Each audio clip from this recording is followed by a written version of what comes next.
WBNE. Hello, and welcome to episode 86, all about Return of the King, Extended Edition, Part 2, being the 86th part of That's What I'm Talking About.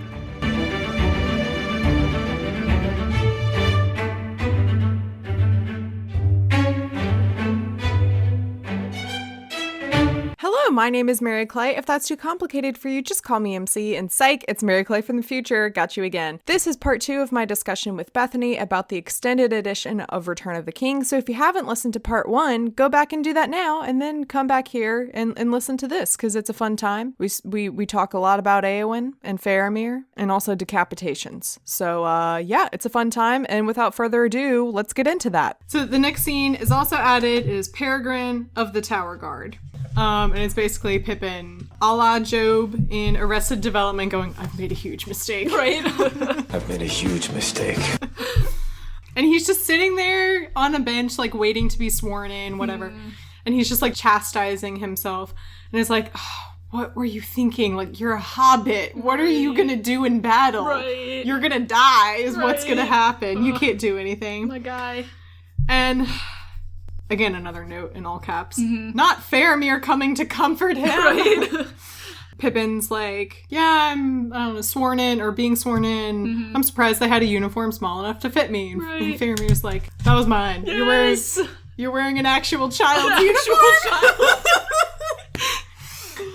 Oh my god. And like, it's a very cute, sweet moment. It is. It's also completely unnecessary, but it's so fun and I love it. And it says... but I don't get it because... So Faramir says, like, it once belonged to a boy who would rather slay dragons and would neglect his studies. But that doesn't track because Denethor calls him a wizard's pupil. Yeah. And he studies... Doesn't he... He, like, studies with Gandalf. Yeah. When Gandalf would, like, come visit them. Right. I think I read somewhere...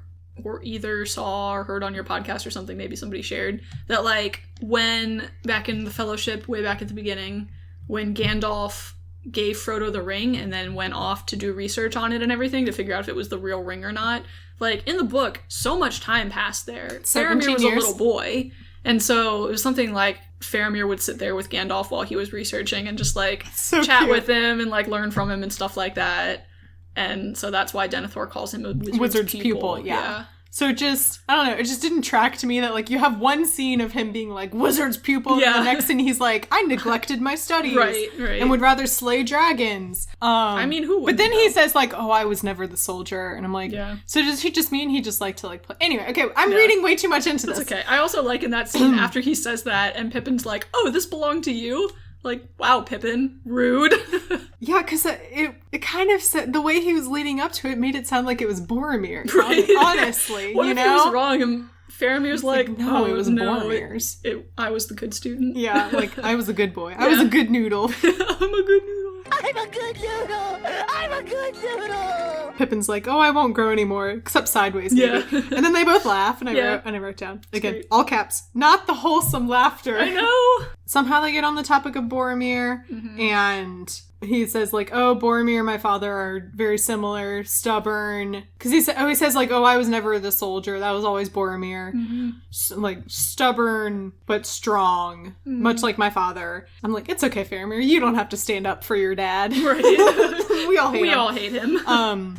Pippin says, I think you have strength of a different kind.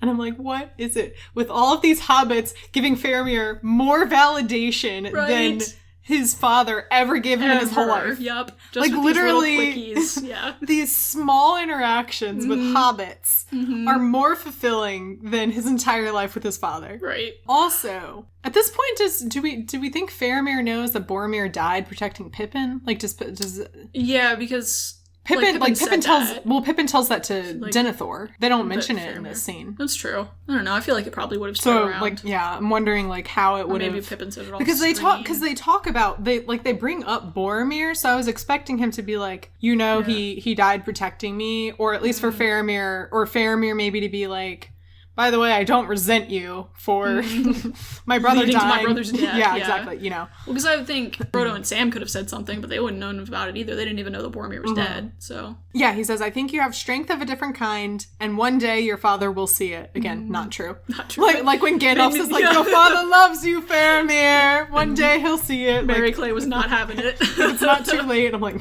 that's not true. It's too late. It's what he's a literally lie. sending you off on a suicide mission. The next scene is Sacrifice of Faramir. This is extended. This is when they're riding off, leading Minas Tirith, and we get the Peter Jackson children cameo, that scene. Yes. The only thing that's extended in this scene is Faramir saying, like, when Gandalf is like, do not give your life away, whatever. And he's like, what else would I do? And he says, I will gladly give my life to defend her beauty, her memory, and her wisdom. And that's what was cut. And I'm like, okay, random. Yeah, it's not really that necessary, I don't think. The only other thing is, like, I guess it's sadder when you have this previous scene of him and Pippin, and he says, like, oh, I was never the soldier. And then all of a sudden he's saying, like, I will gladly give my life to protect my city. Right. When, like why are you actually doing this? Yeah, when, like, he just admitted that's not his thing. Yeah. Next scene, extended, is marshalling at Dunharrow. Whatever. I think the reason they cut this is because they were like, y'all, we gotta cut this, otherwise people are gonna hate Éomer a lot. Because the scene after Merry and Éowyn come out of the tent, in the theatrical edition, we do have this brief exchange where Éomer's like, I don't doubt his heart, more the reach of his arm. And Éowyn's like, why can he not fight for those he loves? Like, he's just as entitled to fight as everyone else. And, we're not talking about Pippin, about Merry anymore. And I think in the theatrical edition, like, that's where it cuts. Yeah. We get Éomer in this scene saying, you know as little of war of that hobbit, he would flee. War is the province of men, Éowyn. Just, like, doing a lot of things, like, just, like, yelling at Éowyn. And just making me want to punch him. Right. And I was like, I think the reason they cut this is because they were like, people are really going to not like Éomer after this. And he's not a villain. It's not a good look for him. It's not a good look for him. And we can't have, like, a bad light being cast on characters that aren't supposed to be villains. Right. And yeah, that's it in that scene. Okay. The only thing, so the next scene that's extended, Aragorn takes the Paths of the Dead, and this is when he's preparing his horse to leave, and he rejects Éowyn. Yes. And he says, I have wished you joy since I first saw you. And that's it. That's it? That's the only thing they That's cut? the extended. Oh my gosh. Okay, well. Now this doesn't really... It's kind of next slapping a scene- Band-Aid on a bullet wound there, Aragorn, but okay. This next scene, it's a lot of, in the extended edition world, Éowyn is, like, way more scorned by men. Right. So, like, it makes a lot more sense later on when she's standing there with Theoden and she has, like, her arms crossed. And he's like, you're gonna stay here. And she's like, Hate look, my life. my brother so just much. yelled at me a Right. bunch of really sexist things. Right. My boyfriend, who I thought was my boyfriend, given the fact that he was flirting with me excessively. He handed me wine and made eye contact the whole time he drank it. Oh, but like excessive eye contact. Excessive eye contact. Prolonged eye contact. So the next scene is Dwemerberg, the Yep, haunted that's mountain, it. That's extended. it. Okay. So this extended is just them being chased by falling skulls, correct? Oh wait, no, that's later. Oh, that's okay. the positive. So this my bad, is my when they are Legolas, Gimli, and Aragorn are walking through the mountain, approaching the Paths of the Dead, and we get the backstory. The extended edition is the peak of ominous, dramatic Legolas, because in the theatrical edition, I don't remember exactly the line is. He, like, provides the backstory and that's it, and then it cuts, goes to the next scene, whatever. Yeah. Do you remember in this scene where, like, the camera starts swooping around Aragorn and Legolas? Oh, yeah. And there's, like, fade outs, and then his voice And isn't gets it, all like, echoey. The camera is kind of, like, tilting too, and yeah. All of that is in the extended edition. That Okay. is not in theatrical edition. Okay, it was just them being ominous. And it's, let's see, Legolas says, who shall call them from the gray twilight? And it's basically just like a bunch of, like, who shall awake the army of the dead? Right. They're dead. There is no way out. The way is shut. Right. Whatever. Just making it as creepy as they being can. extra ominous. Just Yeah. really laying it on thick. And Right. then, yeah, like I mentioned, there are all of these really swoopy, the camera like circles Legolas as he's narrating. Right, yeah. His voice gets echoey. It's just so extra. Yeah. It's so extra. We don't really do that anymore in movies. We don't need that. It kind of dates the film a little bit. The next scene that's extended is the Paths of the Dead. Peter Jackson went real hard with this. He was like, hey, so I feel like I can see him talking to the set designers or prop people and being like, I know the amount of skulls that you're thinking. Triple that. Triple that. Just like, this one, without spoiling anything for you, it kind of gave me a little bit of the Hobbit movie vibes. It's like, this really isn't necessary. Oh, okay. It's just kind of It's very excessive, yeah. It's a little excessive. It's just kind of there for like a creep factor or something. It also kind of felt like video game fodder for me. Ooh, like, yeah. Ooh, there's going to be a video game of this, and how cool would it be? Yeah. Ominous Legolas continues. Yes. He says, I see shapes of men and horses, pale banners like shreds of clouds. Spears rise like winter thickets through a shroud of mist. The dead are following. They have been summoned. For this episode, for the theatrical edition, I was saying I wish we had more. I wish they showed that both Legolas and Gimli were scared, because in the book, first of all, they have like a whole entourage of people. Elrond's like elf sons are there with him, right. and then I think Aragorn has his ranger besties there too. There's like a whole entourage of people, and when they're later recounting what happened, they're all like, it was insane and terrifying, and Aragorn was the only one who was not afraid, and it was weird. But instead we just, because they really heightened the comedic relief role for Gimli in the movie, they have Gimli be like very afraid or whatever. He's got like the ghostly hands coming up and he's like blowing at them to try to disperse. This one moment where they start like walking forward or whatever, like Legolas is describing like what he's seeing or whatever, and then they move forward, and then there's kind of a moment where Gimli's like, wait, no, come back. Or and with the skulls, when they're stepping on the skulls, and Aragorn's like, don't look down. He has these like two comedic bits, because there are these like ghost wisps that come up. And Gimli like keeps blowing them away. And then there's another one, where they're walking, and Aragorn looks down and sees they're just on a pile of bones. Pile of skulls, And he says, don't look down. And then we have Gimli is like walking across, and he's like trying to walk super carefully, but the bones keep crunching. Both of these bits just go way too long. Just it happen like give it 1 or 2 beats of Gimli like blowing the little wisp away, and then with him crunching like walking and it goes on for way too long. Way too long. I was like, I get it. So funny. Also, that part where Aragorn's like, don't look down, it gave me, and then Gimli looks down, it gave me the same vibes from Shrek when he goes, when Donkey goes, Shrek, I'm looking down! Okay, so then the rest of the scene plays out when the Army of the Dead come up. It cuts in theatrical edition after the last, like, what say you? And then he, like, kind of points his sword or whatever. Right, it kind of leaves on this dramatic. And then it cuts, and that's the last we see of the Army of the Dead until they show up at the battle. I really, like, as much, like, don't get me wrong, as much as I love all of the extra Aragorn content.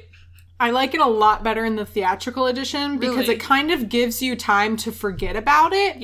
So when they show up, it's like, oh yeah. And also what we see happen with them, we don't need. I don't think we need to see them taking over the ship to know what happened. I don't think that we necessarily need them taking over the ship. And like, I see what you're saying with, it's nice to kind of like forget about them and then they make this dramatic entrance, but that kind of bothered me watching the theatrical with you, because it was like, well, there's not, I kind of assumed watching that was like, well, they said no, or like, I don't really know what happened here. I wanted some kind of connection. See, it's the cliffhanger, because they in the theatrical edition, they don't say yes or no. He just says, what say you? And that's it. And I think I didn't, like, there was too much of a gap there for me of like, okay, there's all these ghosts in a cliff, to, oh, now they're on a ship and they're coming to the battle. It was like, I kind of needed something to bridge those. Which, And I feel like even just having that scene of like Aragorn and Gimli and Legolas standing outside the mountain, seeing the ships coming, and they're like, oh crap, like, we're gonna lose. And then the ghost guy comes out and says, we'll fight for you. Not to be that person, even though that is kind of the point of this podcast. You can disagree with me, because I disagree with you, but that's okay. The way that it happens in the theatrical edition is very true to the book.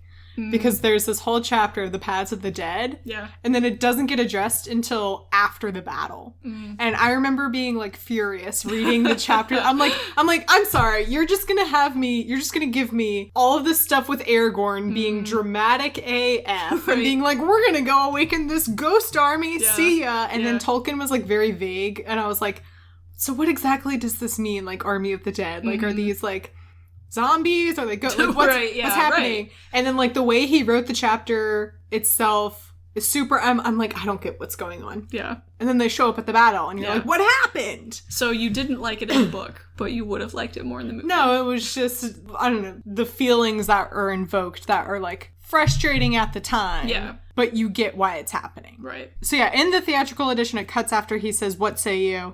Extended edition, it goes onward and the ghosts like move back and they're like, no. They do a like evil laugh and disappear. And then I wrote down WTS. Why the skulls? Why the skulls? The like castle whatever building crumbles and just a bunch of skulls come out. An avalanche of skulls. Just skulls, and I'm like, too, okay, so does this happen every time someone comes in here? Like, do they have to like reset this every time?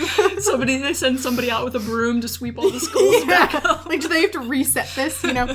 Aragorn, Legolas, and Gimli run out after this avalanche of skulls and they leave the mountain and they see, this scene is really cool. This part of the scene is really great.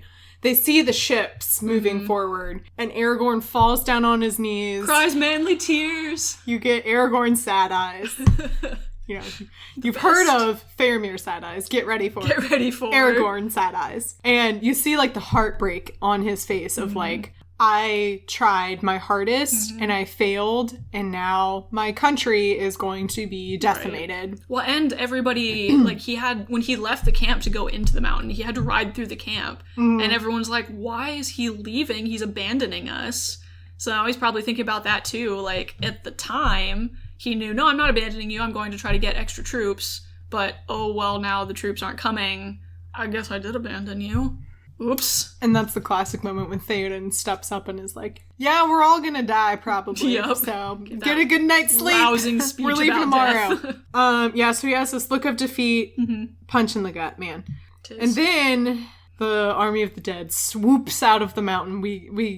I mean, I think it's on point considering all of the, like, kings and or stewards that we have met thus far are also very dramatic. Quite. But the king of the Army of the Dead was clearly like, hang on, we're gonna psych him out. And we're gonna make it look like we said no. This guy. And he swoops out and says, like, we will fight.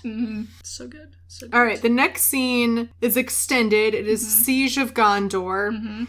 This is the last scene on disc 1. Yes. Fun fact. So the majority of so like even though I think if you count it up, there's like I don't know 16 or 17 roughly either extended or added scenes on both discs. Okay, but like the majority of like the content of extended and added is on disc 1. Like it has the most that was cut. Yeah. Which is funny to me because I think there's like maybe 3 scenes total that were cut or sized down from Sam and Frodo's plotline, which says to me that they're like, we have to keep all this stuff in. Cut all the fun stuff, I guess. Or because there is no fun with Frodo and Sam. They don't do fun drinking games and songs. They're like, fine, we'll cut the stuff that everyone actually wants to see. Yes.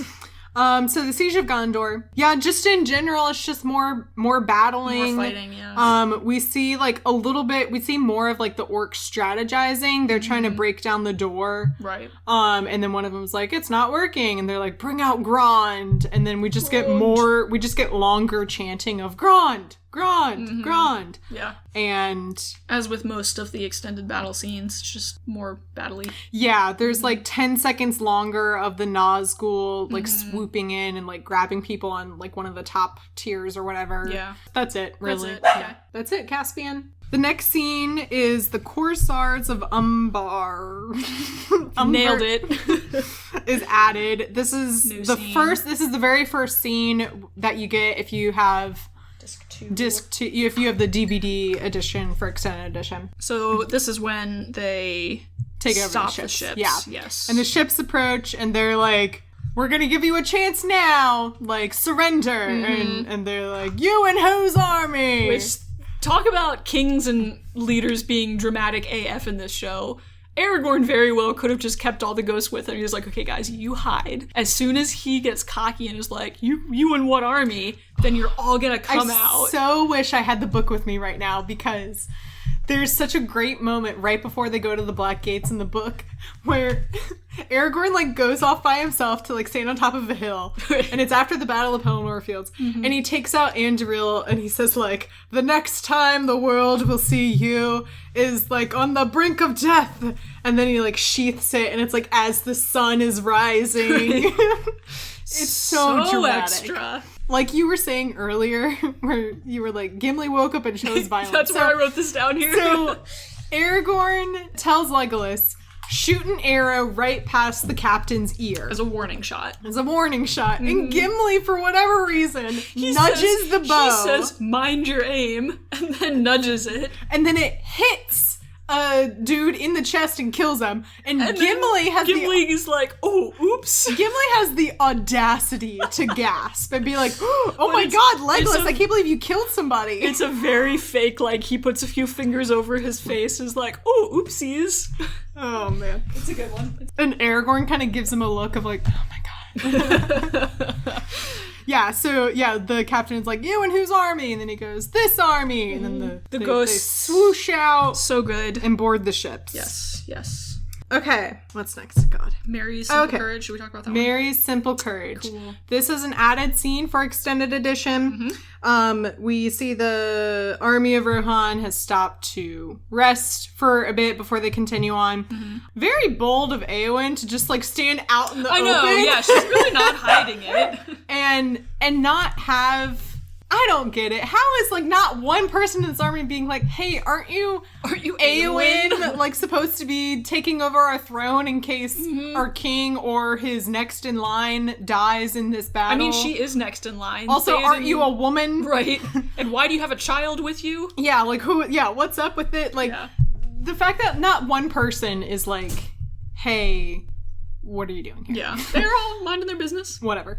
It's a good and character building episode scene for That's Mary. Also what extended edition of Lord of the Rings in general just comes down to is everything that is either extended or added is just more character building, more character moments. Yep. And you, with your parallels in this episode, Mary, he literally says, he's like, I'm just a hobbit, and I know that I won't save Middle-earth, but, like, I just want to do my part or something like that. He's like, literally, hobbits are going to save Middle-earth. Like, not you, but Sam and Frodo I wasn't even thinking about it like that. are Yeah, going that's to true. destroy the ring and save Middle-earth. And even, I mean, he has a very large part. He destroys the Witch King. Like, Éowyn would not have been able to do it without Mary's assistance. Pippin saves Faramir's life, who goes on to do something, I'm sure. Yeah.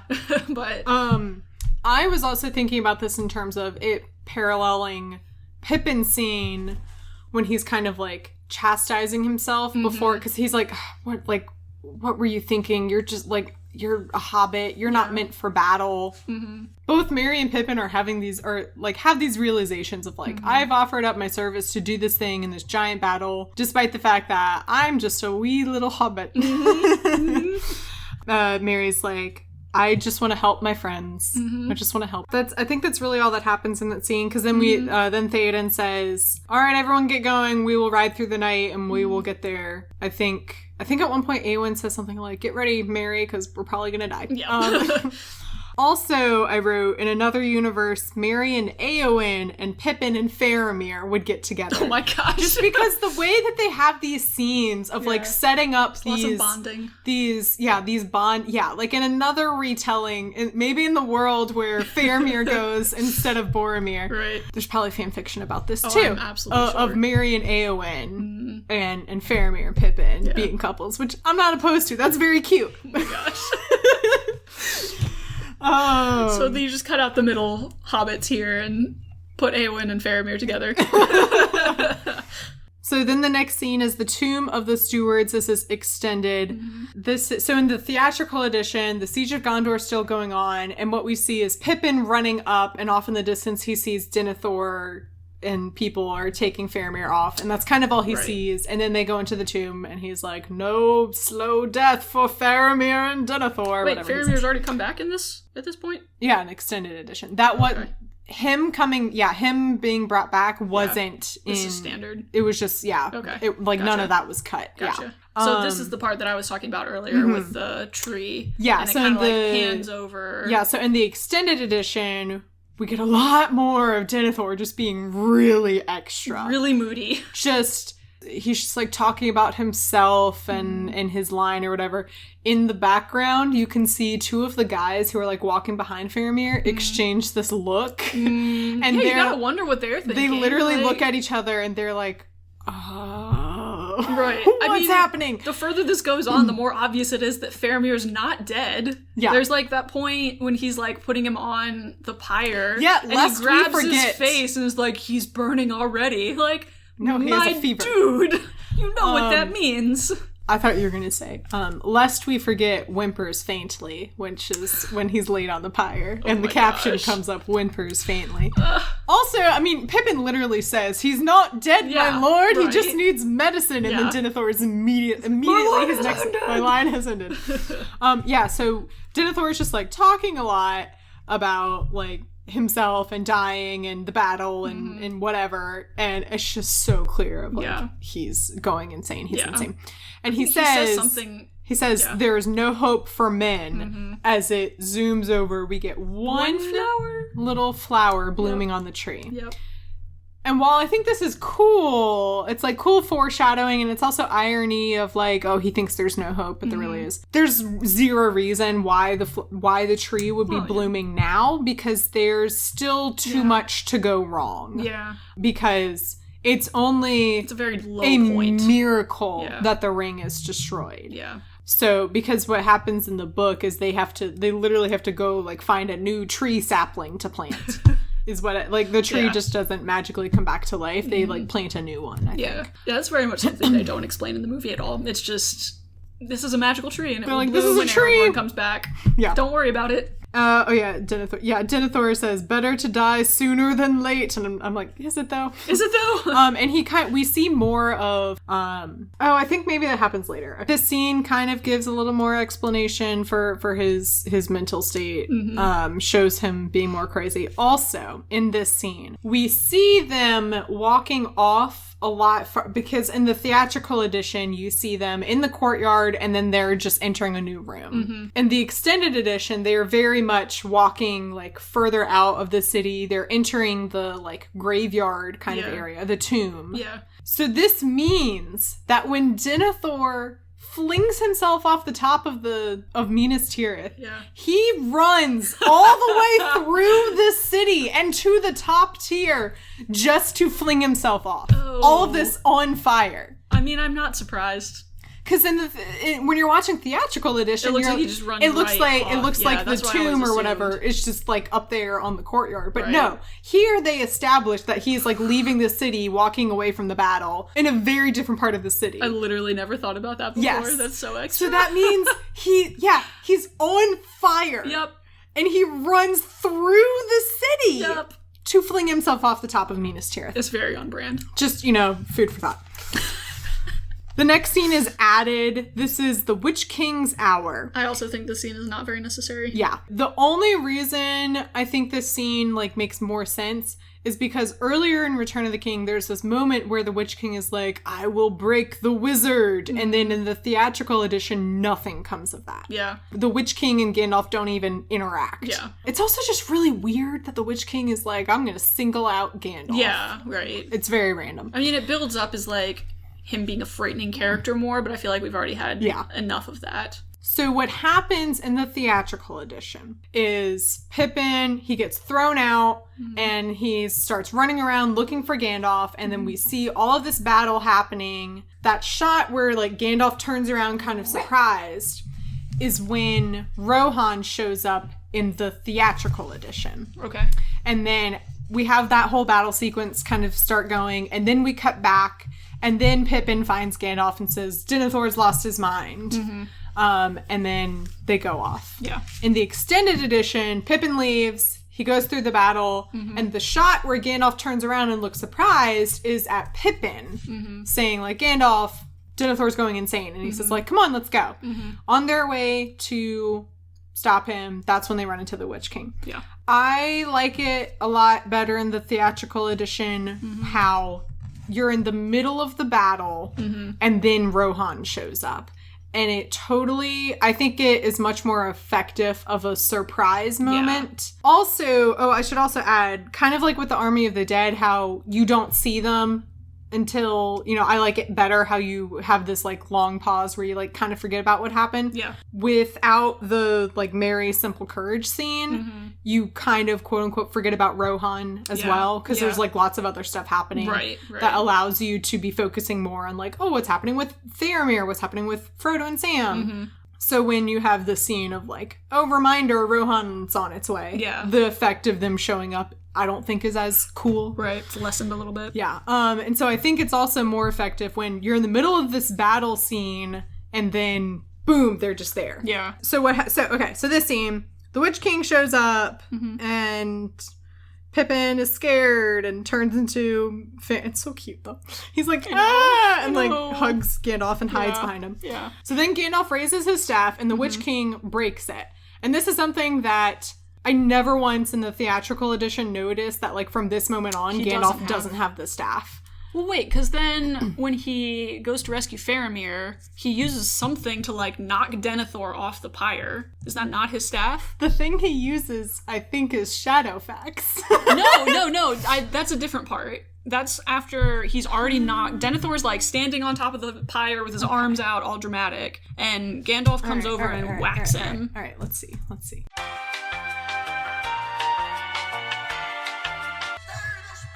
I think he grabs a spear, yeah. Yep. Yeah, there it is. Okay. Nice. Got it. Yeah, so I never noticed in the theatrical edition that Gandalf doesn't have a staff, nor did I necessarily care. Right. It's not that. I mean, we already established in Two Towers when they go and save Theoden from being possessed or whatever, that, like, his staff is very powerful. Yeah, and he also uses it to beat the crap out of Denethor. He does, yes. It's multifunctional, but yeah, I mean, he still has his power without it. Yeah. Point being is that his staff gets destroyed, and Merry and Pippin and Gandalf get, like, knocked off Shadowfax. This whole time I'm like, Shadowfax, do something! Gandalf is, like, frozen in fear. Pippin goes to charge, and then he gets scared. It's like my sweet boy. I do love that he makes an effort. I guess this establishes and sets up that what Merry and Éowyn do is even more of a big deal. That, like, Gandalf was scared of the Witch King, and Éowyn stood up and faced him. Yeah. When you're watching Éowyn stand up to the Witch King, at first, it's not, like, anticlimactic, but she just kind of stands there. Like, she doesn't immediately charge in and, like, attack him or anything. She just kind of stands there and, like, dodges his attacks a little bit, which can be perceived as, like, oh, she's kind of wimpy. Like, come on, like, do something. But just the fact that she's standing there, you're making faces like you're gonna have thoughts on this. I'm just listening. Okay. Yeah, I mean, just the fact that she's standing there and, like, holding her ground when, from this scene even... Gandalf, this like all-powerful wizard, was just petrified and couldn't do anything. Is pretty incredible. Okay, and then the other reason why I think the Rohirrim showing up here is less impactful is because it seems very obvious to me that, like, something happens that makes the Witch King just stop his... Yeah. Also, I don't believe for a second that the Witch King would just be like, what's that sound? And then turns around and, like, if he had this weird vendetta against Gandalf... He could have just stabbed him and gone. Yeah. So I don't believe... It's, like, not realistic to me that the Witch King would just turn around and leave. Yeah. But, like, watching this moment, I was just waiting for something to happen that interrupts the fight. Yeah. So when the Rohirrim show up here, it's just less of a surprise for me. It wasn't necessary. Yeah, it's just not a necessary scene. Then we get in the extended edition for the Pyre of Denethor, the addition of the line, I think this is what I meant earlier. He basically says, like, you might win this battle, but there are forces left unfought in the west or the east, north, south. Who says this? What? I don't know what direction it is. Denethor is saying, like, you may be winning this battle, but there is no victory. Like, there's no way we're going to win this war. Yeah. So I'm just gonna die now. Right. Bye, y'all. And that's for the elves. That's all that's extended. Okay. It's him. It's just added context. I mean, you kind of need most of that scene. Added context for why he's doing what he's doing. Yeah. The Battle of Pelennor Fields gets extended. We get just more, like, a couple more shots of the Oliphants being That's what I figured was fought. extended, yeah. The part where Eowyn is like, Mary, take the reins, is funnier when you have the earlier scene of Pippin not even being able to start his horse. What up, it's Mary Cliff from the future. Obviously, I meant to say Mary, not Pippin here, but neither Bethany nor I caught that in the moment. There's too many characters in this world, too many characters. I was referring to the scene where Rohan is preparing to leave and go help Gondor, and Mary has trouble getting his pony to go. That specific moment is an extended edition moment, so it makes the part in the battle where Eowyn goes, take the reins, a little bit funnier, because you established earlier that Mary has no clue what he's doing with horses. That scene always stresses me out, because it's in, like, the most... Whoa. That was scary. Yeah. Okay, it's fine. Like, I was playing Hades the other night, laying in bed, and my power went out for a good 2 minutes, but I was, like, in the middle of a fight, and was like, well, this sucks. Good thing my Switch has battery. But anyway, yes. What were we talking about? Mary taking the reins. Yeah, that scene always stresses me out, because it's like you're on the middle of Interstate 64 and you're 16 years old and your dad's like, hey, you want to drive? Never done it before, but... I don't want to drive.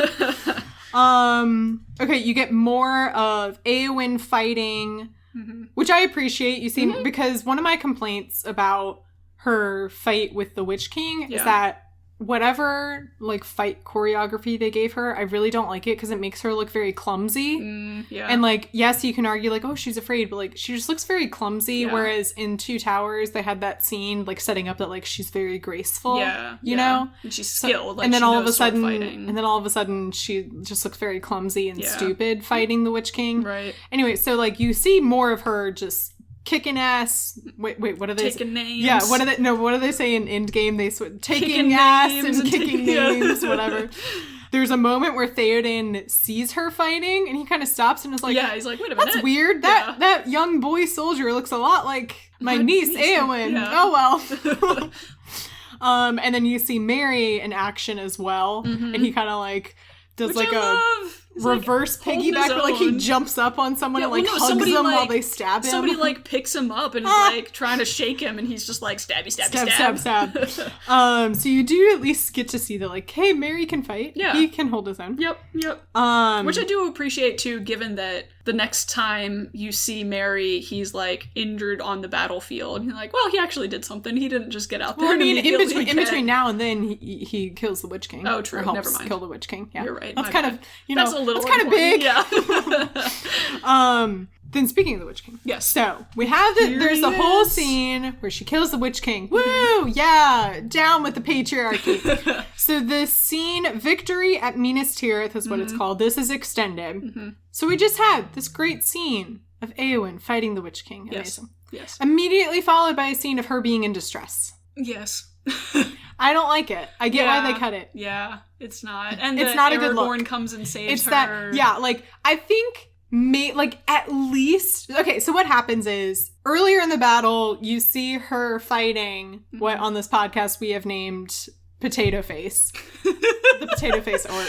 Oh, he's the worst. They start fighting, and then after she defeats the Witch King, he like gets up and starts coming for her, and she's like crawling, trying to reach her sword in time, and just then out of reach. Aragorn and like Gimli like swoop in and kill the orc, like not right knowing before that they're rescuing her. They don't know that it's Eowyn. At least make it a funny moment, maybe, where like Aragorn does like a double take of like, was that Eowyn? Right, or something. You know, at least that. Yeah. And that's it. That's all that's extended in victory at Minas Tirith. Yes. Then we have... next one that I've been waiting for a very long time to talk about this scene with you. Please tell me all of your thoughts. In general, I kind of just... I mean, this goes with my thesis, though, that I prefer the theatrical edition. Okay. I just don't care for this scene. Yeah. It doesn't do much for me. I did not realize this was extended until we watched it together. Feels like they didn't... Like, if you're going to put this scene in, at least add in more of the context from the book. Yeah. You know? Of not just... And I thought of you very strongly when I was watching this, because it's very big Aragorn rescuing Eowyn vibes. Yeah, I know. Okay, so... The battle is ended. Then we have a couple scenes and shots of like people looking around in the aftermath of the battle. Oh, we get the heartbreaking Éomer finding Eowyn. It's very quiet and somber of everyone looking around. Yeah. Pippin sees a cloak on the ground, and that's what clues him in. He's like, oh, Merry's here somewhere. Yeah, then we have totally caught me off guard. Oh, it's heartbreaking. Gut-wrenching scream from Eowyn. He screams, no!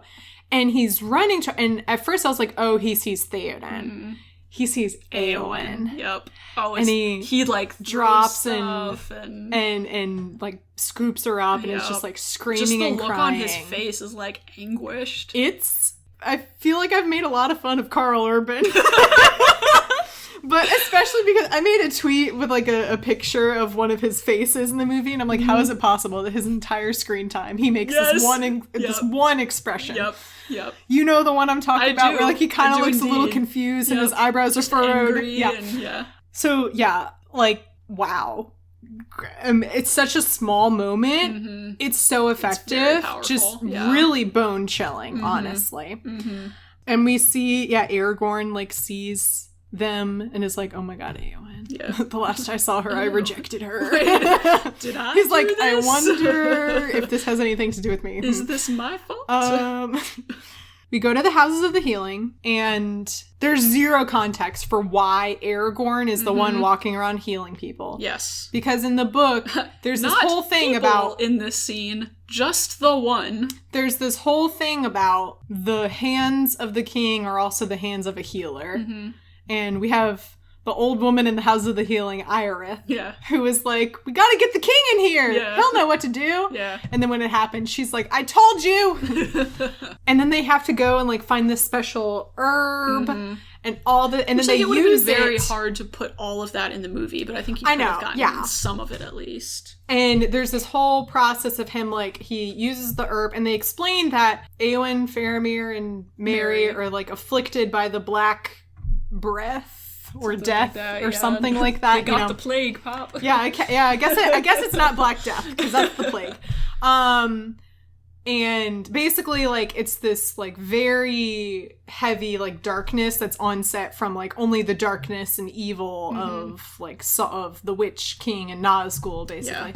I don't know how Faramir got there. Yeah, but, I guess almost being set on fire by your father does that to a person. Kind of dark, yes. So, we have all this great context in the book of, like, there's this very old herb that's very, like, traditional for Gondor, and it has all these healing powers, and Aragorn is the king, and so he has these healing properties that no one else has. Yes. So that's why he's going around and awakening these people from these deaths. Yes. No. What we get here, I will say, I so appreciate that Éomer is sitting there. Yes. And like, he's so worried. It kind of gives me this impression that, like, I don't know, like, watching the scene, it almost feels like Éomer feels like a little kid sitting next to his sister. He's so powerless. And, like... it's very sad. And so then Aragorn comes in. You see that Éowyn has, like, her arm has, like, these black marks on it and stuff. So, like, I guess that's their way of showing that, like, oh, this is the darkness that touched her from killing the Witch King. Right. There is a moment when she's fighting the Witch King and she's got, like, a shield and he swings around. So I always thought he just, like, shattered her arm. Yeah, so that's the thing so her arm does get broken. Yeah. That does happen in the book. From that moment. And that's what happens in the moment in the movie. I mean, yeah. And then, but the reason she's, like, so affected by the darkness is from stabbing him. Yes. So I think they were trying to convey that, like, oh, her arm is black because of, you know, whatever. But I still don't think it was conveyed very well. No. And then forget all the herbs, forget all, like, the king has the hands of a healer and stuff. Well, it's literally just his hands that fix her. He, like, Aragorn rubs his hands over stuff. A washcloth. Yeah. And, like, pats her forehead and then touches her face and she wakes up. Yeah. And I'm like, what was the point of that? Yeah, it's not a lot. It's not great. And I'm just like, if you're going to go to the effort of having the Houses of the Healing scene, at least try and add in a little bit more of the context. Yeah. For, like, why this is important and why is it Aragorn? Yes. Yeah. Because as it is, and I see no reason why they couldn't have had Faramir in there too. Even just, like, in a bed next to her. He doesn't have to do anything. But it would have helped more with getting rid of that, like, Aragorn, Éowyn bond of, like... Yeah, that's the other thing, him is having to be the one to come and save her. She wakes up and they, like, again... Prolonged eye contact. Again, with the longing glances. Eye contact, yep. It would have been... I would have liked it better if, like, she wakes up and then maybe she sees Aragorn and then she looks over at Éomer and, like, Éomer, like, goes and hugs her. Yeah. And at least showing that, like, okay, she's no longer, like, looking at Aragorn. Yes. You know? Yes. Yeah. She's, like, trying to move on or whatever. Yeah. Then she goes to bed, she wakes up in the middle of the night and walks over to a window and looks wistfully out in the middle of the night. And Faramir's staring at her windows. So here's the thing that I don't get. So it's her, because the way that the set is dressed, it looks like she's in her own separate room, because like she has a bed, and then there's, like, a little dresser in the background. Yeah. But then Faramir is, like, so is her room just open to a courtyard? I mean, I guess, yeah. Or is he, like, in a separate room looking across? No, I think it's like a courtyard type thing. So, I don't know, whatever. Her room is just open. Yeah. It's just, it's not like the door is open. Whatever. Yeah. So, Éowyn is looking off into the distance. Very depressed. Very depressed. Faramir comes in.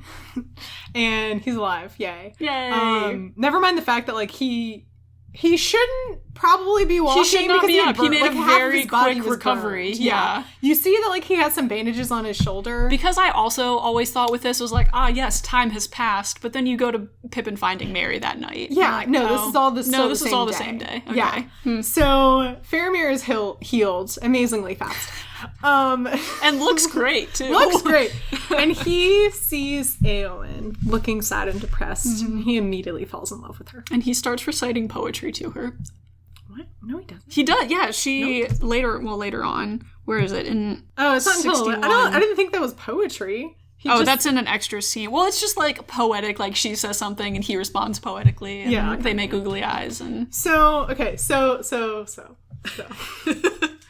my issue here is that, like, at the very least, have Éowyn also make eye contact with Faramir. Yes. Because by the next scene, it feels like they've already established a relationship.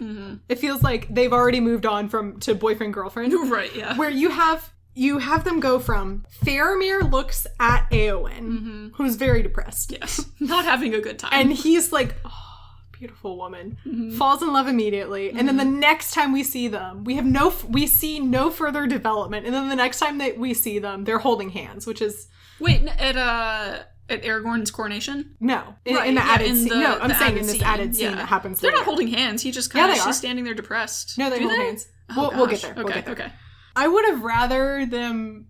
It's almost as bad as people were telling me, like, oh, the way that Éowyn and Faramir get together in the movie is that it's not great, but it's at least better than the book.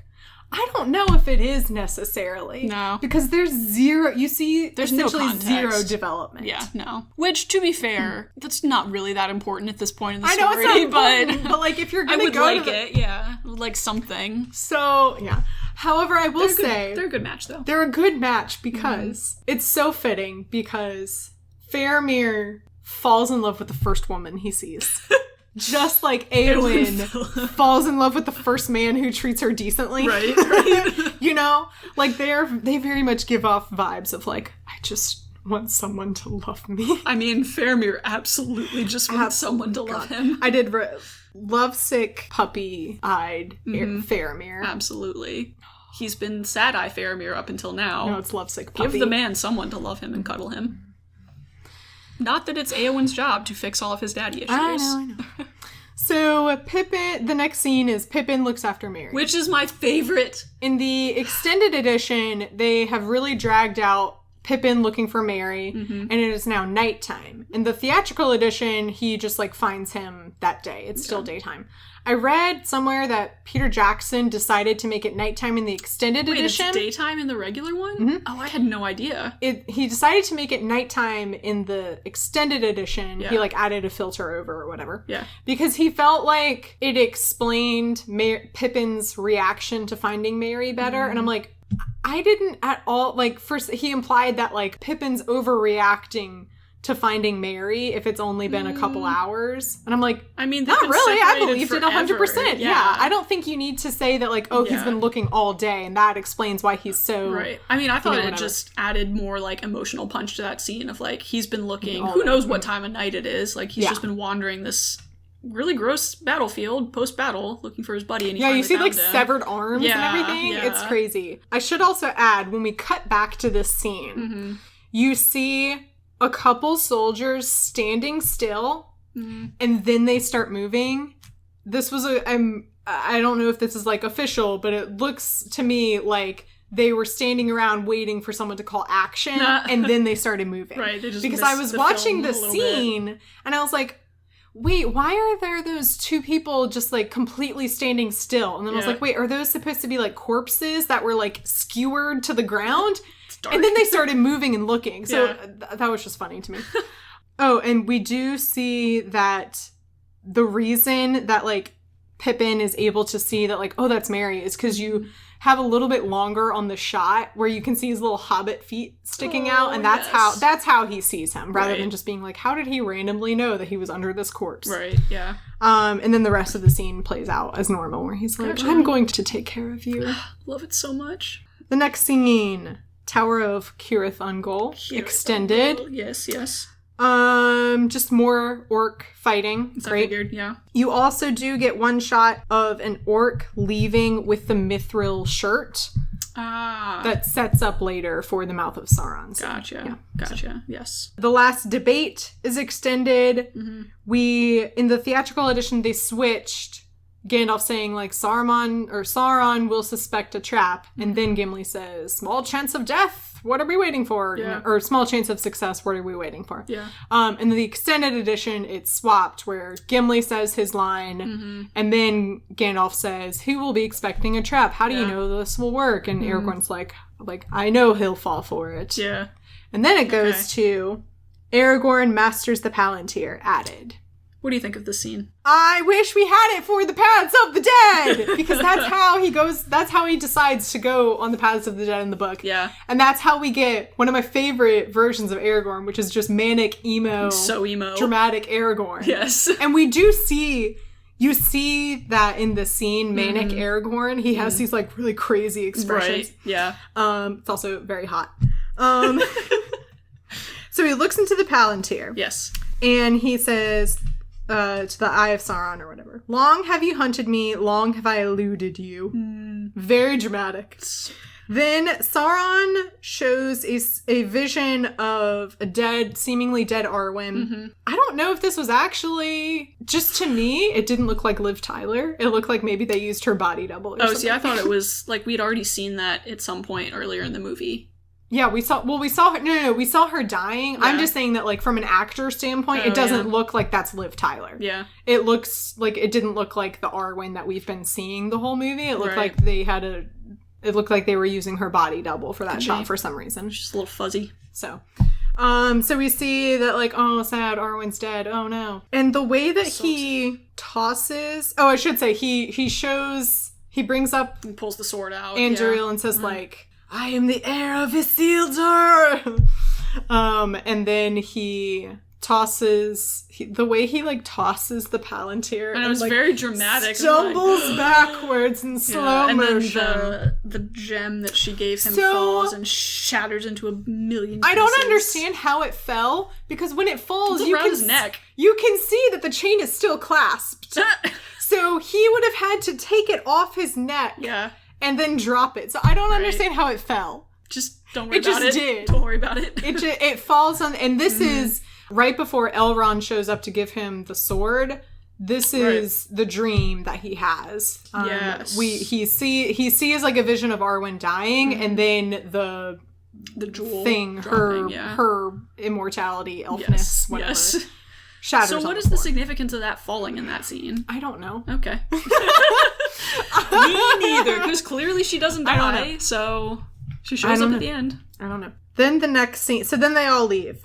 This next scene is called The Captain and the White Lady. Oh, yeah, this is where they recite poetry to each other and make So Eowyn smoochy eyes. looks off into the distance. She's like, the city is so quiet. It's so dark and evil and cold here. And Faramir says, like, oh, it just feels like the first spring rain. And it's clearly like setting up this dynamic of like, Eowyn's just been depressed. Yes. Her whole life. Yes. And then now finally like someone good is going to come into her life who is going to like bring her out of that depression. Encourage which is her, great. build her Yeah. up. Kind of showing, I don't know, how they like complement each other. Yes, how very in the much so. moments where she'll be sad and depressed, he'll be like, I don't know. I think it looks like just some rain. I don't know, whatever he says. Right. And she can give him love that So he's been then- lacking in his life. They exchange. They look. She turns and looks at him, and they look at each other, and then you see a shot where they hold hands. Okay. Yeah. And then she leans her head down, and they kind of like And they snuggle a little bit. snuggle. Yeah. And that's it. And that's And I thought, like, when people are like, oh, it's so much better, like, the way that they get together is just so much better in the movie. I'm like, is it though?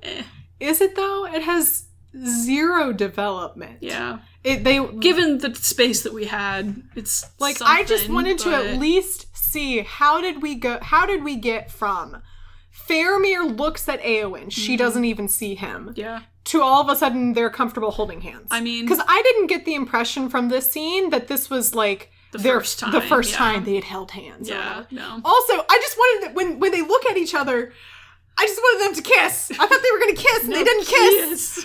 They held hands instead and cuddled. They cuddled. It's Kiss. fine.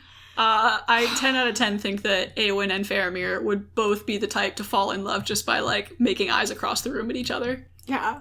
Well, I mean, that's how Eowyn got. That's how Exactly, Eowyn that's got what she to fell this in love with scenario with Aragorn. Aragorn. Yes. That's her love language, is making googly eyes across a room. Prolonged eye contact. They're so cute, though. They are so cute. Also, they're color coordinating. I should add that. They match. Aww. Yep. Okay.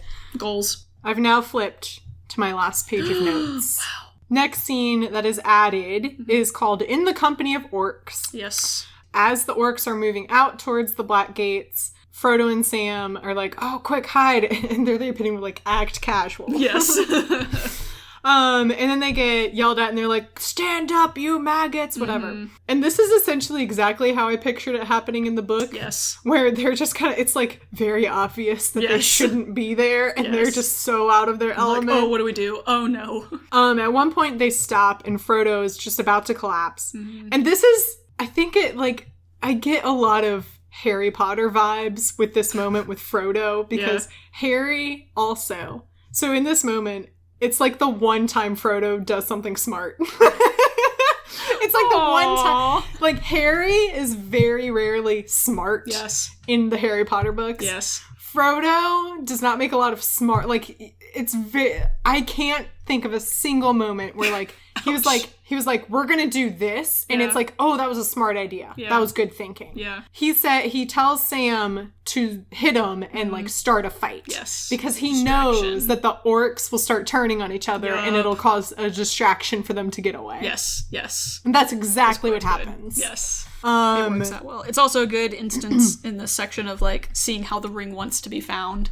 It's like as soon as the orcs start kind of closing in on them, Frodo says something like, it's so heavy, like it's gotten heavier. Yeah. Like it's kind of trying to draw attention to Frodo and Sam so that it can be found, which is interesting. The next scene is the Land of Shadow. This is extended. Sam and Frodo are walking. They still have, like, their orc uniforms on. Yeah. And then Frodo's like, I can't go on anymore. It's such a weight to bear. And Sam's like, I said I would carry it for you, but okay. Carry me all the way, Mom. He's like, I offered to carry it, and you said no. And then you told me to go home, so... wonder how many times that came up later. You're like, remember that time you thought that I stole all the food and told me to go home? Yeah. Sam says, okay, let's get rid of everything that is bringing us down. And we see a shot of them tossing everything. Yes. What I so wished we got is the moment in the book where Sam agonizes over abandoning his pots and pans. I know. And So instead, sad. in the movie, he just tosses them I without know, a you care like in the hear world. them all clunking together. Like, poor Sam. Okay, yeah, so they Got the abandon big everything, and then they keep walking, and they stop to rest. I can't express how happy this made me that this was at least included in the extended edition, because it's one of my favorite moments from the book. Yeah. When Sam looks up in the sky and sees the star. What he says in I meant to like write down the quote or whatever and bring it. The way that he talks about the star in the book is much more beautiful than here, but so there's this moment where the skies open up a little bit. He sees a star, a little light of a star, and he says, "Look, Mr. Frodo, there is light and beauty up there that no shadow can touch." And that's it. That's all the moment great. is. But it just made me very happy that they included this, because it's one of my favorite parts from the book. Yeah. So I was sad that it wasn't in the theatrical edition, and I had just kind of accepted. I was like, oh, well, they already did Sam's, like, hope speech in Two Towers. It's like that on already par happened. with that, though, yeah. Yeah, so I was like, oh, okay, they moved that moment to Two Towers, so we're just not going to get it. So I was, like, pleasantly surprised by seeing it here. Yeah. Excellent. Yeah, that is a good one. I love all those little moments of hope from Sam. And then this is really the last scene of, like, substance that we'll discuss for the extended edition. This is the Mouth of Sauron. Which I have in all caps with 3 exclamation marks. Why was this cut? Again, I think it was cut because they would have lost a PG-13 rating. Yeah, it was pretty gnarly. This is my own speculation, but I think they would have lost a PG-13 rating, and I think that's a very heavy blow for Lord of the Rings. Oh, you would have lost a lot of audience. Yeah. So I wrote down, it's dope is all I can really say. So they go to the gates, and the gates open up. Yep. And in the theatrical edition, we just have a cut from the gates open up, and then the army comes out, and they're like, fall back. Yeah. And the Mouth of Sauron. Yeah, what did you? Because I think I was on this episode. Yeah, you when were we on to the talked about chapter. it. Yeah, and I was trying not to like give too much away for you. But what did you think compared to the description in the book? It's dope. Is all I can say. Like and this is a moment where like I can definitely tell a lot of it's like CGI. Yeah, you know, like aspects of like the mouth and everything have like CGI or graphic. Whatever. Yeah. That's what the G in CGI stands. Computer graphic imagery, I'm assuming is what it is. Anyway. I think so. But like even still, like it held up really well for me. Like I was like, this is like, great. They did such a good job with it's a lot very of the cool. effects in this It's show. very creepy. Yeah. It's very creepy. It's very unsettling. They did a great job. Whoever, I mean, somebody had to have been like doing those motions, like a motion capture kind of thing.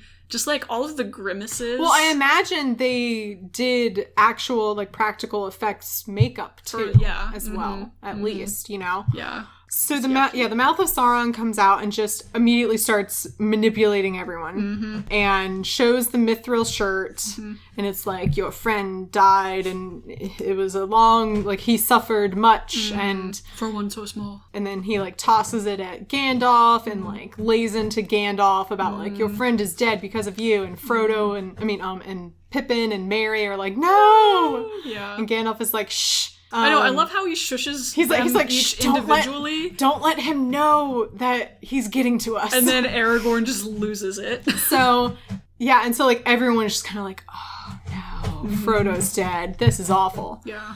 Aragorn's not having any of it. Nope. So he goes over. The Mouth of Sauron says, and who is this? Isildur's heir? It takes more to make a king than a broken elvish blade. Okay, so one. when this scene started happening, I was like, it's so weird that they would have Aragorn fighting the troll in the battle when you have... Which, do you know the backstory behind why he's fighting the troll? I don't know. So originally, they were going to have this scene where this physical manifestation of Sauron appears at the gate, different from the mouth of Sauron. Yeah. And Aragorn was going to be fighting him, but they decided that that was, like, too distracting, and it was, like, too much of a divergence from the book, that they decided not to go with that. But they had already filmed it, so they digitally added a troll over the stuntman that Aragorn is fighting. Gotcha. And so that's why it's, like, really random that Aragorn has this, like, one-on-one battle with this troll. Giant troll, yeah. So anyway, so I'm watching the Mouth of Sauron scene, and I'm like, this is so weird. Like, why would they have the Mouth of Sauron and then just not, like, if you need Aragorn to fight someone in the battle one-on-one, just have him fight the Mouth of Sauron. Why did that not happen? Well... And then, second thought... When he says, like, it takes more to make a king than a broken elvish blade, I was expecting Aragorn to, like, swing it out and be like, I mean, he already had this moment earlier with the Army of the Dead, but I was expecting him just to be like, it has been remade, and then they fight. No! He says nothing. Quite out of character. Swooshes the sword out, flings it, decapitates the Mouth of Sauron. Yep, that's it. The end. And Gimli says, I guess that concludes negotiations. Yeah. And, like, Aragorn's pissed. Doesn't he turn around? He's like, I will not believe this. Yeah, he's like, I don't believe it, and neither should you. And it's a huge moment. Okay, so first of all, when I was like, why doesn't he just fight the Mouth of Sauron? And then chops head off. Yes. Oh! Okay, that's why. Makes sense. The way that they show Gandalf despairing from listening to the Mouth of Sauron versus Aragorn being like, I don't believe it for a second, neither should you guys, just shows kind of like Aragorn is pretty much completed his transformation into the King of Gondor, where he has now, we're like, kind of like the, master has become, no, the student has become the teacher, or what, whatever. We're like, Gandalf, when we started this journey, Gandalf was the one we turned to for advice and like what to do and how to handle things and like how do we react to this situation. Oh, let's turn to Gandalf, he'll know what to do. And then here it's the total reverse where like Aragorn is the one being like, no, I don't believe it, and neither should you. And he takes control of the situation, which is in a very decisive way, not even in a like, well, I guess we'll not even like debate it. He's like, hey, what do you guys think about decapitating this guy? Just goes and does it. So that's it. Gimli, I guess that concludes negotiations. I wrote down, I'll say. So anyway, so I think the combination of Saruman's death and then this, I think would have made it an R movie or, I don't know. Like, I think it would have been... I don't know what they would have been okay with back then. So. That could have been. It's fair. Yeah. And then this is the last extended edition scene. Is the last one? This is Mount Doom. It picks up where... Which is so... In this part of the movie, I was kind of like, I don't know what scene is what, because it all kind of seems like one together. scene. Yeah. This is when this is when Sam has carried Frodo up to the top of Mount Doom, and they're like about to go into the cracks, and then Gollum shows up. Yes.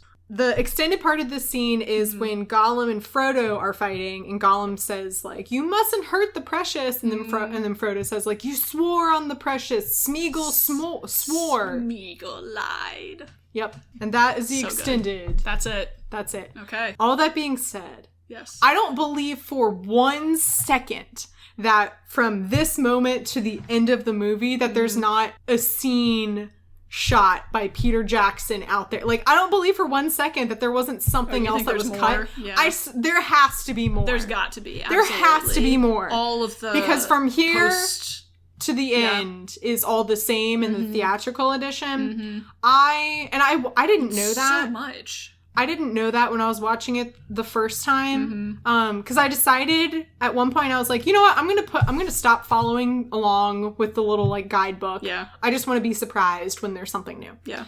So I watched like to the end, and I just kept waiting for like the court, I was like, there's got to be something more in the coronation scene. Or like, oh, maybe there's an added scene after the coronation of everyone saying goodbye to each other. Yeah. Or maybe there's scouring of the Shire content. Or maybe there's at least like a little nod to it. Yeah. Nope. Like, I watched all the way to the credits and I was like, what do you mean that was it? So I don't believe for a second that there's got to be nothing else out there. Yeah. From the ending of Return of the King that, like, Peter Jackson, like, I think Peter Jackson has a couple of other scenes in a vault somewhere. Much. Yeah, just waiting for a 50th anniversary to drop it or something. So, but like the flip side of that too, I only watch extended, so that's what I'm used to watching. So going back to the theatrical with you, I kind of thought some of this stuff, like, after they've defeated the ring was extended. It was like, oh dang, because it's so like we joke about there being like 6 fake endings. It's like, well, surely it would have been easy for them to have just pulled one of those out.